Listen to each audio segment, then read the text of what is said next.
So we start recording and Mookie leaves. No, she's here. Oh, Hiding. Right here. wonderful. Can't you see her? I do now. She was hiding a little bit right Aw. under the border of the screen.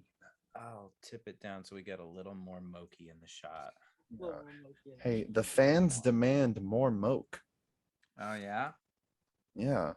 Okay. And by I fans- must have missed that memo from the fans. By fans, I mean me. I demand more Moki. Oh, yeah, Jeremy? You a fan of this podcast? I- Have you listened to every episode? No. Some fan you are. Oof. All right. Oof.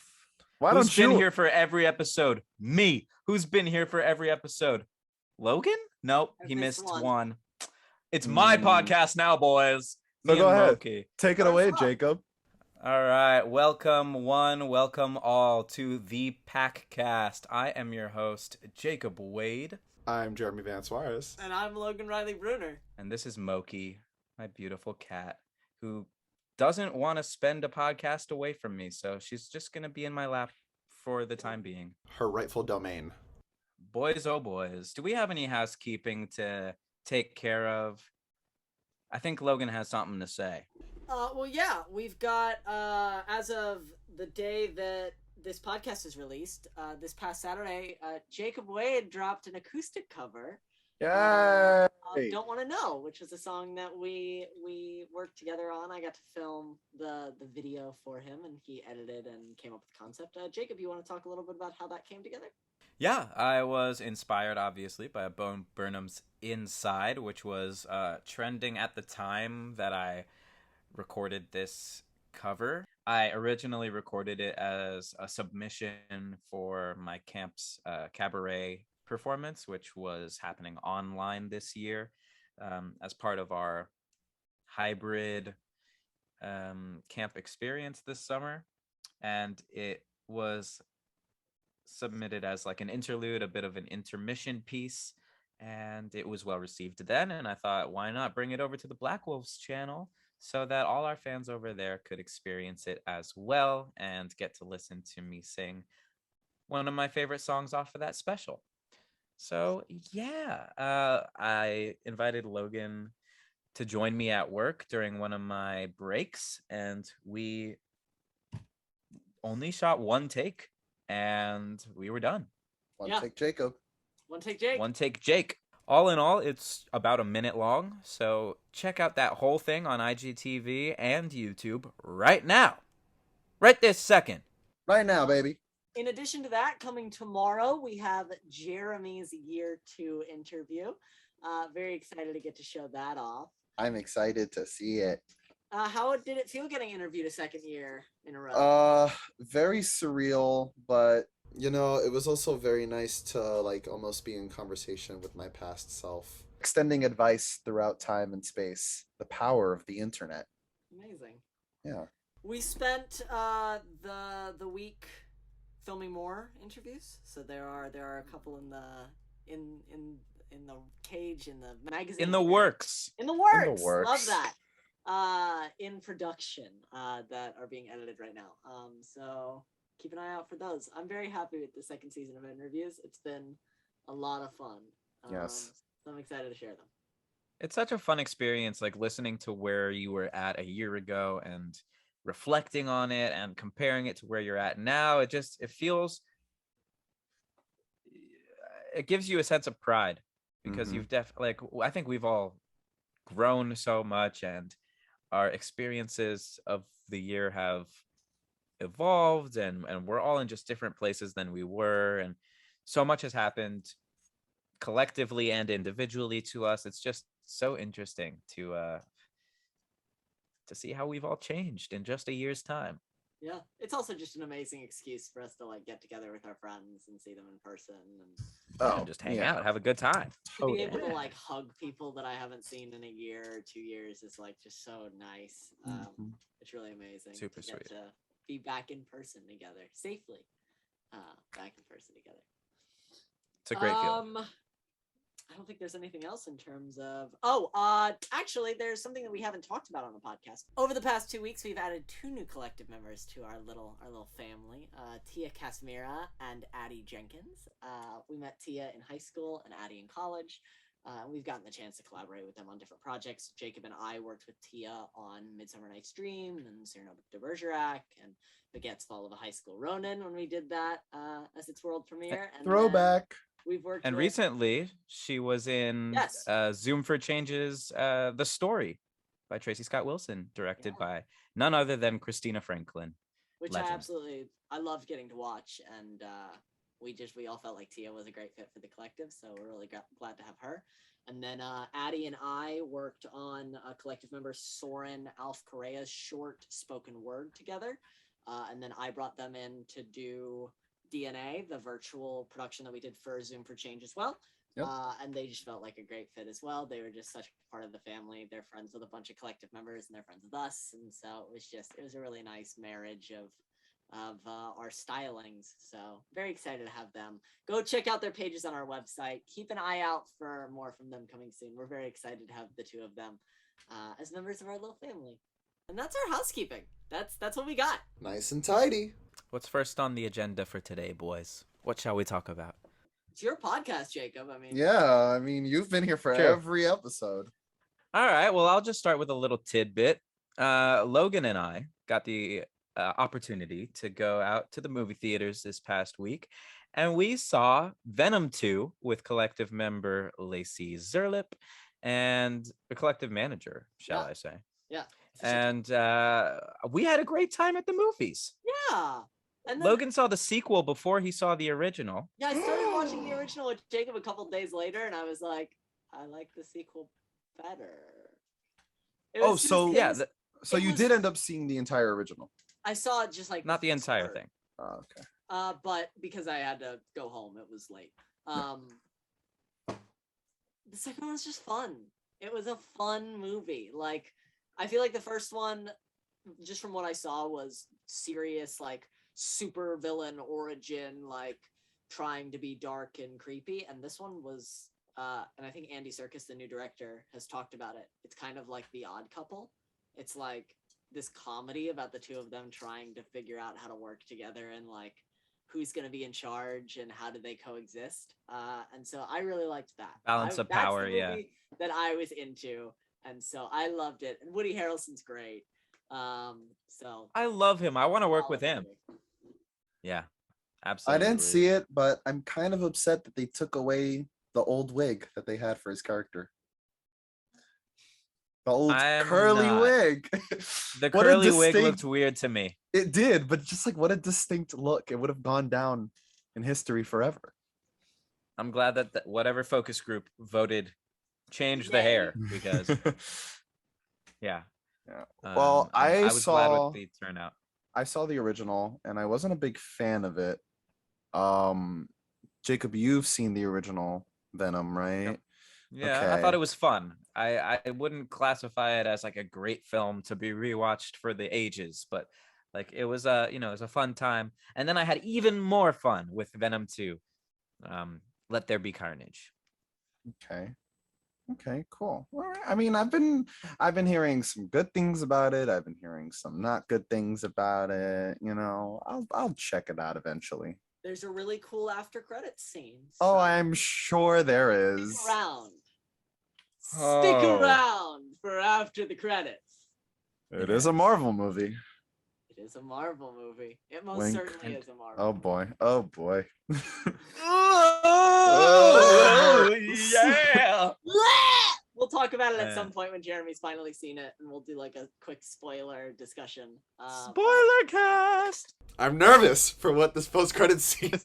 I'm nervous and excited. You're gonna love it. I know, and that's why I'm like, Jeremy, don't look it up.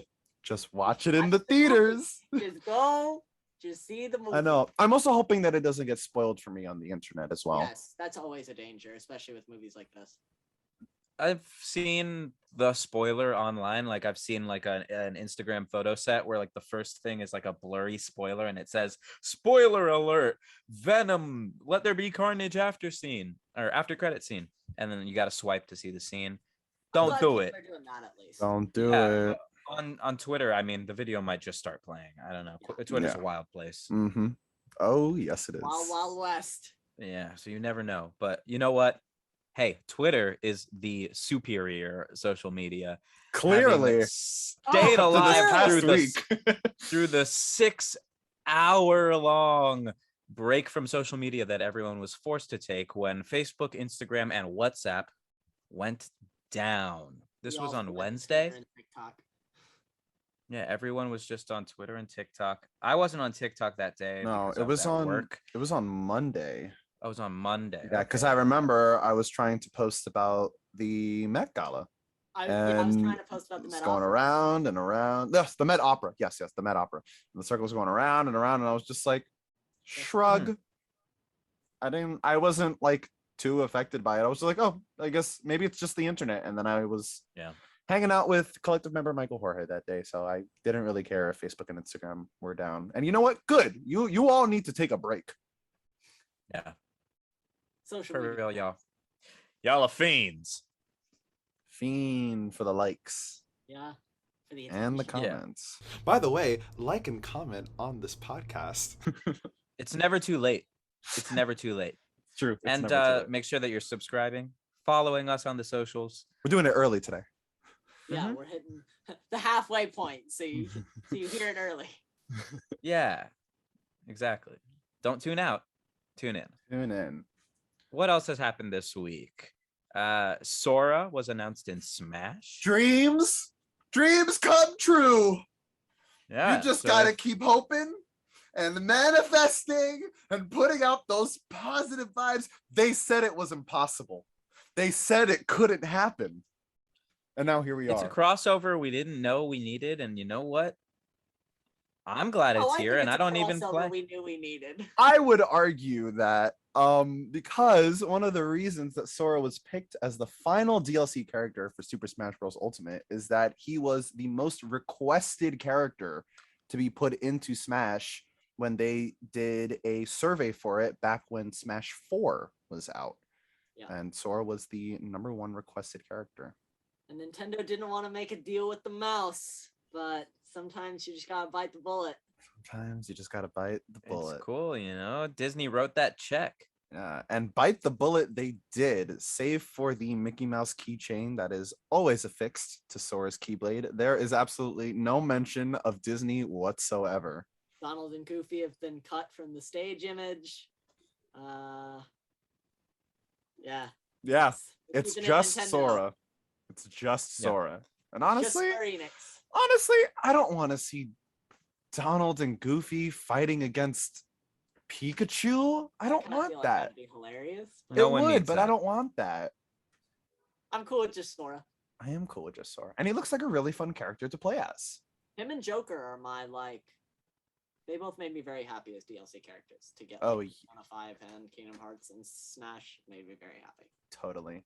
I'm excited. I will be purchasing Sora off rip. Of course you will. Of course I will. Speaking of video games, guys, did you hear about GTA? I did. I heard through the grapevine. I saw a trailer. How's it look? Yeah, so they're releasing... It's a teaser trailer. We don't get a look at the actual gameplay. Okay. Well, they're releasing what 3 games? It's Grand Theft Auto 3, Grand Theft Auto San Andreas, and Grand Theft Auto Vice City. All right. It's going to be a package Trilogy, deal. The definitive edition. Cool. They're upgrading some graphics, but staying true to their classic gameplay style. Yeah, I read that they were making it look a little cleaner, but still trying to keep that classic visual feel. And then they're also making some quality of life improvements to the actual game mechanics so that it feels current and not like 20 years ago. I'm interested to see how it looks because those are some old games and they definitely look old. And, you know, a lot of video games, especially big AAA titles like Rockstar, are dealing with like photorealism. So I'm wondering, it doesn't seem like it's going to be like a remake like Final Fantasy VII or Resident Evil 2. It seems more like they're just going to put a nice coat of polish on it. Yeah. Yeah. I don't think they're gonna do anything special with it. I think it's just gonna be like adjusted so it looks like an arcade game that was made now. I have a feeling it's gonna arcade game. It doesn't. Those games don't feel arcadey. No, visually, play I them. think Visually. he's saying. Okay. Like Yeah, that I kind think of- it'll be like the Mario All Stars kinda. Yeah, Okay. I have a feeling it's gonna be like that. I can see that. And I wonder if like the cheat codes are still gonna be in the games, I hope so. I miss cheat codes, man. Me too. right? Classic Cheat codes were fun. Cheat codes were fun. They always it's like you just wanted to fuck around in the game. Well, like guess what? Yeah, you can fly. I mean, there's cheat codes in GTA 5, so they shouldn't scrub it out. Oh my gosh, what a blast from the past. Throwback. Holy crap. Yeah, That's crazy to look at nowadays. I've got them all, guys. Wow. All the cheat codes, they're there. Oh my goodness. I know. I just got chills. I'm Just thinking about gonna have to get that package deal, go through my cheat code book, and just Grand Theft Auto San go Andreas. down the column. yeah. But do I appreciate that they're putting out a remastered trilogy of some of the greatest open world games ever to release in the 21st century? Yeah, I'm pretty happy. But do I want them devoting this time to old games when they could be focusing on Grand Theft Auto 6? Dead ass, am I right? Why are you It putting also might be your two different time and teams. Huh? It could be two different teams. Yeah, because the other team's working on Grand Theft Auto 5. Oh. Oh. They're Rockstar. making releases for that game. Rockstar. what are you doing? Listen, Rockstar, you will never catch up, nor do I want you to catch up to how many times Skyrim's been re-released. Okay? You don't have to do it. You're not in competition. Skyrim's still being re-released. Yeah, it's coming out this fall for PS5 and Xbox One. No, Series X. Series X. Titling. Can we talk about GTA 6 for a second, though? Sure. Sure. So, what do you guys want to see from GTA 6? Like, what didn't you have in GTA 5 that you want in GTA 6? I want GTA mixed with the crew. I want Oh, I almost forgot what the crew was for a second. Give us a quick reminder of what the crew is. The crew was a racing game where you could basically drive from like one end of the country to the other. The whole like appeal of it was a 1-to-1 recreation of the United States. All of the roads were the same. You'd be able to race across country. It didn't really live up to that hype. But I would love, especially with these remasters, with the amount of work that they did on GTA 4, with the amount of work they did on GTA 5, just give me a game where you put all those worlds in one map and just like let me move between them and like do heists on the open road and like just give me a fully like essentially I want GTA the MMO. I want GTA World. I want doing another city, especially after Los Santos and like the amount of stuff that they packed into that city. I don't think you can go up with another city. You've done New York, you've done LA. Like, sure, you could do a European city if you wanted to, but I don't feel like that would be like a jump. I feel like that's just another equalizer. Yeah, well, I feel like that'd be kind of weird because I always feel like one of GTA's biggest strengths and appeals is that it's always like satirizing American culture. It's very American, yeah. You know, so to go to like Paris, like its core audience would lose out on all the references and jokes. True. You know. True. Yeah, Yeah. I mean, that's really what I'm looking for. I'm looking for like GTA country. Like, let me drive between Los Santos and why am I forgetting the name of the city in 4? Liberty City. Liberty City. Yeah, let me drive between Los Santos and Liberty City. It's a lot of Route 66, let me tell you. Give me different wanted levels in different regions of like, oh, you did a heist in this area, you're gonna be 5 stars here for a while. Head on over to a different area of the map. Maybe mess around. It's kind of like, Red Dead Redemption 2 style. Yeah. That's Well, cool. I've heard rumors about GTA 6. Let's hear it. I've heard rumors such as its location will be kind of inspired by oh my god, I'm like blanking out. Like kind of like the Cuban islands, Okay. kind of that. So it's going to be like building up your empire on like a South American island. Okay. There will be like an active weather system. So like hurricanes and storms will have an effect on life on this island. And I've also heard that you'll be able to fly from this island to Vice City. So it's like Guam, going to like Guarma. Yeah, you know. I don't know if it's true, but I do like the idea of like, because Grand Theft Auto 5 was like, you are people always working for someone else. I would love for a GTA game where it's like you are the head of a syndicate or like an enterprise, and you have to like kind of make decisions on how your business is run. I mean, I feel like even in GTA 5 you have that with like the motorcycle clubs and the nightclubs. That's online. That's online though. You want story mode. I want story mode. I want it to be like, you sided with these guys, so now this gang is gonna be really mad at you, like type stuff. Like maybe a little of like your decision matters and what you do actually has an effect on the world. We'll see. I'm hoping that Rockstar starts to move in that direction. Rockstar starts to move in that direction. Sorry. Rocksteady is the company that makes the Arkham games. Yeah. I hope that there was a great video essay that me and Jeremy watched about how by Nakey Jakey. Shout out to Nakey Jakey. Not you, Jacob. Rockstar's kind of game design has become a little outdated. It's not to say that Rockstar games aren't good, but it is to say that like if you create an entire world where you slam into your player's face, you matter and your story matters, and then whenever they want to make a decision that's contrary to what you want them to do, you give them a game over screen. You start to have problems with dichotomy. And I started to realize that during Red Dead 2, when I was like, I don't like this character. I don't want to save him. Why am I saving him? I don't trust him. I don't think that we should rescue him. Right. Why is the only way for me to move the story forward to save this guy? Yeah. I would love to see the next GTA pull a little inspiration from let's say a game like Assassin's Creed Unity, where they give you an objective and then they're just like, go for it. Like not every story mission needs to be drive to this place, take the thing out of the truck, put the battery into here, kill the guy. Like maybe it's just like, kill the guy. How are you going to do it? I don't know. It's up to you.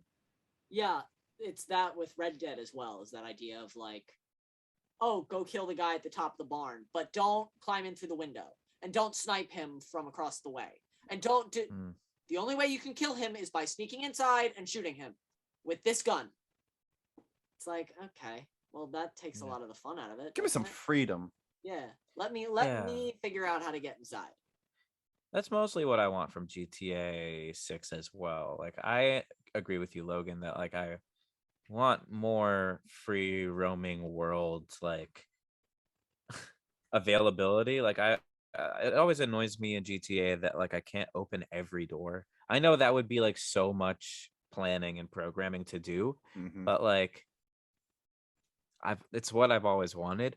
I think that they should kind of what they did with GTA 5, where they had 3 characters that you could go switch between. They should do that for Los Santos, Vice City, and Liberty City, where you have one character in each of them, and then you can switch between them, and their stories will intersect because you have to travel, whether it be from an airport to an airport or driving. Like I feel like that would be really cool to do. Like, not international, but what's the word? Interconnected. Yeah, just interstate. Yeah, just like interstate crime. It would be cool. Yeah, I think just to finish off on that point, like the idea of the first time you went from Liberty City to Vice City, you had to do the drive, but from then on, you have the fast travel point.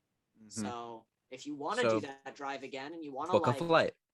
Or you want to book a flight. Like, there are different ways to get between maps that are not just like, let's drive across the country. But if you want to drive across the country, then have fun. Rockstar, we're hoping out for you, friends. Give us a call. They've We'd got the love mechanics to help you make out. it a really. They've got the mechanics to make it a really, really big game. They do. Yeah.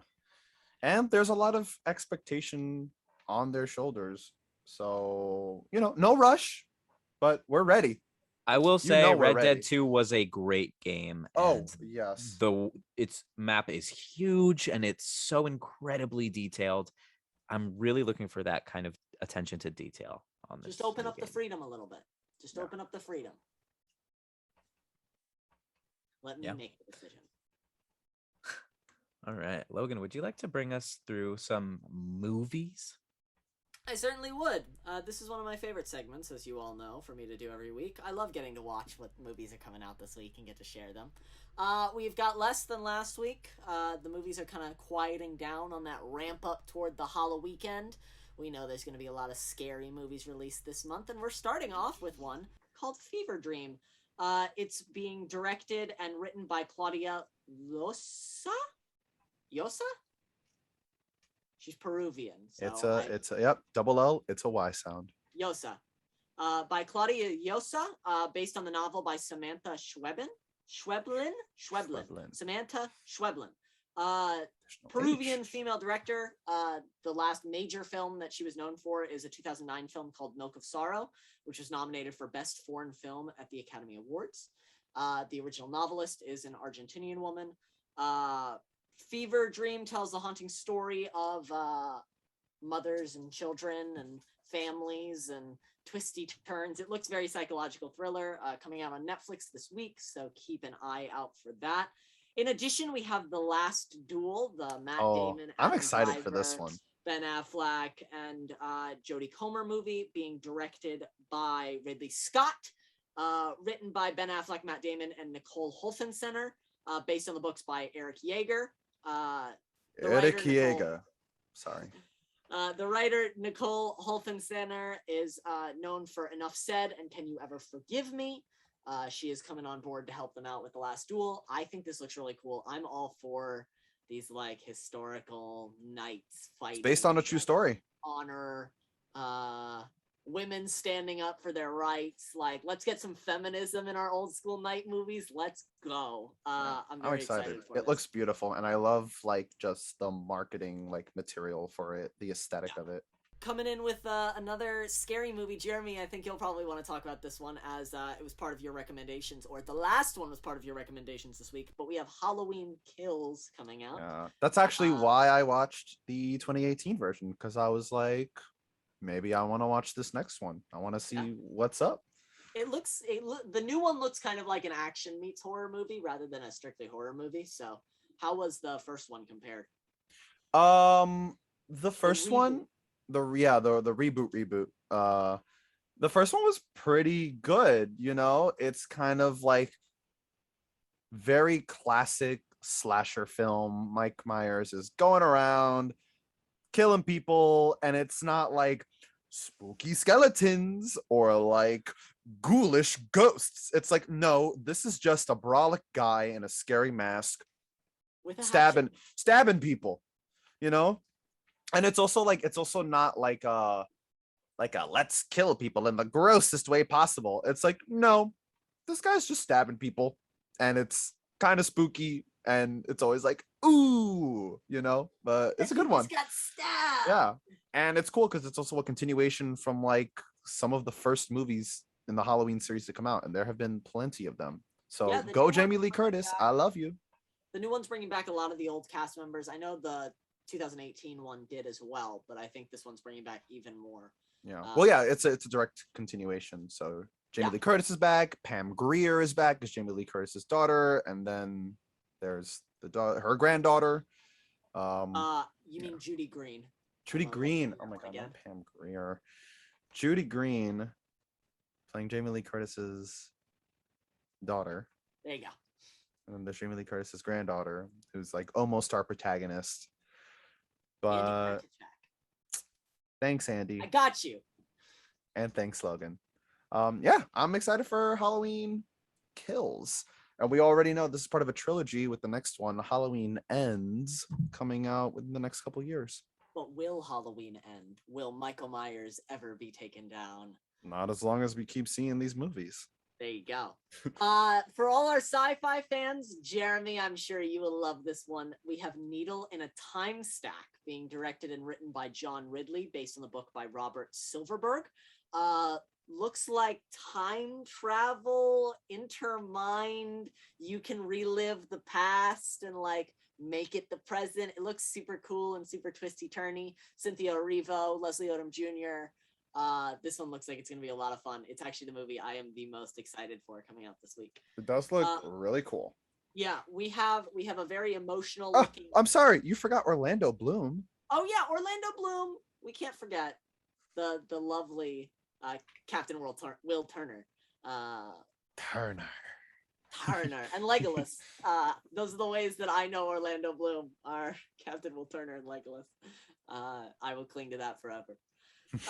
Next up, we have a character drama, very serious looking film called Son of Monarchs, directed and written by Alexis Gambis, a French and Venezuelan filmmaker. It's about a Mexican biologist who returns home to see his family and the dichotomy of the life he's built for himself versus the life that he left behind. Looks very interesting. Excited about that. We have a documentary from typically narrative director Todd Haynes called The Velvet Underground, which is about the Velvet Underground, the band that was around during the Andy Warhol kind of period in New York, and the kind of revolution that they helped spark in rock and roll. We have from director Joachim Trier, who wrote alongside Eskil Vogt the team behind Louder Than Bombs, which was a Jesse Eisenberg movie from a couple years back that was very well received. We have The Worst Person in the World. Looks very, very terrible people do terrible things because they're terrible people, and I am so here for those kind of movies. I find them so interesting. As a Succession fan, I'm so into bad people do bad things, and we watch them fall apart. So let's get it. We also have Jeremy, as I know, I'm pretty sure you were a fan of the Girl with the Dragon Tattoos series back in the yesteryear. No, you were never a Girl with the Dragon Tattoos person? Interesting. Well then, my mom was at the very least. We have Held for Ransom, being directed by Niels Arden Oplev and Anders W. Berthenstein, and written by Anders Thomas Jensen, based on the book by Puck Damsgaard. The director directed the Danish version of Girl with the Dragon Tattoo, which starred Naomi Rapace. And the book was written by a female Danish reporter, based on the story of when a journalist was captured by ISIS and held for ransom. Looks very Argo, Does look very Argo. Drama, so very interested in that. Also, something that I'm super interested in from director Mia Hansen-Love is Bergman Island, which that one looked really interesting. Just based on my little bit of research into it, looks to be kind of her story, the story of her relationship with her ex-husband and her discovery of herself as kind of being not just an actress, but also a creator, a writer, a director. Very excited about this. Always love seeing women, especially older women, who are getting the opportunity to direct finally. So support those kind of movies. And finally, we have Introducing Selma Blair, which is a documentary directed by Rachel Fleet. The documentary is about Selma Blair, the struggles that she had as a child actress, kind of growing up in the industry, being diagnosed with multiple sclerosis, and the struggle she had there, trying to beat that disease, and just her outlook on life, having essentially lived her entire life in the spotlight. A person who has gone from childhood to adulthood, being watched by the world and judged, and what that does to you. So check out all those movies. There are even more in the description down below. Oh, yeah. Jeremy actually wants to talk about one that you kind of skipped over, but now I'm actually more interested in this movie than I was before. The Grand Duke of Corsica, starring Timothy Spall and Peter Stormare. Oh, he was in Until Dawn. That's where I know him from. Yeah, he's a doctor. So the trailer presents the movie as this architect has to build a mausoleum for a dying billionaire, but the actual synopsis of the movie also includes 1221, a young man is set on his path to becoming Saint Francis of Assisi. Separated by history, these men's lives will be forever changed by a pandemic. So it seems that there's more at play than the trailer leads on. So now I'm a lot more interested in seeing this movie. Looks funny, looks dramatic, and maybe a little time twisty. Who knows? Twisty turny. I love it. All the movies coming out this week. There's some exciting stuff, some good stuff on Netflix, some good stuff in theaters. Go support your local cinema. If you have something that's not an AMC or a Regal near you, go support like true local cinema. But if you can't, then hey, AMC, it's a great place to go. They've got those Dolby theaters. They're really nice. But from things in the future to things in the past, my friends, what have you been consuming this week? Well, right before this podcast, I listened to James Blake's new album, Friends That Break Your Heart. Very good impression off of a first listen. Will most definitely be putting on headphones and blasting it instead of playing it out of my speaker, so I can hear every little detail. Yeah, I've continued to watch Squid Game. I finished this season of Marvel's What If.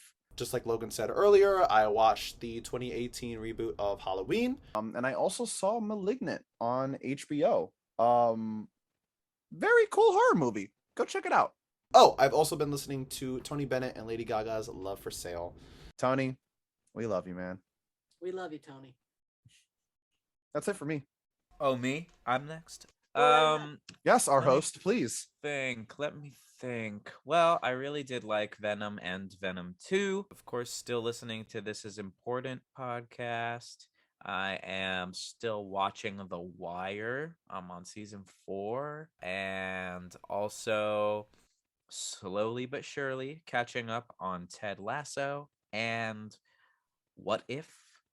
Logan and I started rewatching Dexter this past week. In preparation. Well, that's been fun. Prep, yeah. Yes. Content I've consumed, Venom 2, Let There Be Carnage, very fun. I've been playing a little bit of NBA 2K 2022, new PS5. I got the PS5! Oh! Should have put that in new housekeeping. PS5. Yeah, bro. Very excited about that. It's been very fun. So exploring all the little nooks and crannies of that. Still watching Dimension 20, The Unsleeping City. Absolutely fallen head over heels in love with Midnight Mass. I think it's Mike Flanagan's best of the 3 so far. I would say, based on my watching, I'm only on episode 6 of Midnight Mass, but I think it's Midnight Mass, Haunting of Hill House, and then Haunting of Bly Manor for me. So I'm very interested to hear what other people think. If you're watching Midnight Mass, no spoilers, but I'd love to talk to you about it. I think it is a fascinating show. I think the theology of the show in particular is very interesting. So I want to keep watching. I have a question. Yes. Do I need to watch the other 2? No. They're all anthologies.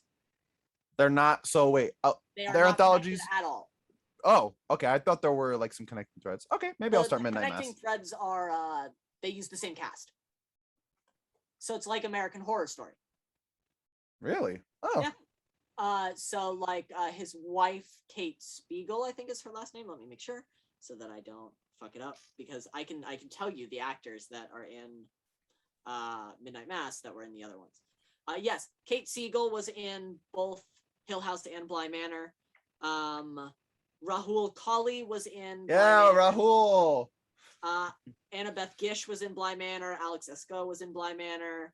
Okay. Henry Thomas was in Bly Manor and Hill House. Robert Longstreet was in Hill House. I see. Okay, maybe I'll give it a watch. It's a lot of that, like, Mike Flanagan likes using the same actors over and over and over again for good reason. They're very, very talented. Joining this particular series of episodes, this anthology, this Midnight Mass, if you will, is Hamish Linklater, who I have just absolutely fallen in love with as an actor. I think he's doing impeccably amazing work. Is he the main priest guy? He is. Yeah, I like him too. Particular series. He, I first saw in Newsroom season 2. He played Jerry. Yeah. So everyone who watched Newsroom probably hates him. Very fun show. Midnight fun. Someone said to my mom when they were talking that Midnight Mass is a comedy, and I just want to refute that statement. It's not. It's a very dark show. It's fun because if you like horror and psychological thrillers, then you'll have fun, but it is not a comedy. There is not. It's funny sometimes, but no, not a comedy. Where's the jokes? There aren't any. It's all serious. Right. The show starts with someone killing someone in a drunk driving incident. That's the first scene. That is not hilarious. Watching Dexter with Jacob again, very much enjoying the first season. Ice Truck Killer! Ah! Ice Truck Killer! Classic. Yeah. Other than that, just listening to music. I finally got all my hats off my record player so I can use that again. So maybe I'll be turning on some tunes when the podcast finishes. How sweet. How nostalgic. Yeah. Just can't beat a symphony of quackles coming from your vinyl. The crisp sound of a vinyl record. Awesome. Well, and with that, I'd like to thank you for listening or watching the Black Wolves podcast, aka the Packcast, and tune in next week for more fun with your host Jacob Wade, Jeremy Van Suarez, and Logan Riley Bruner. That's all we got for you, right? There's nothing else you want to say, huh?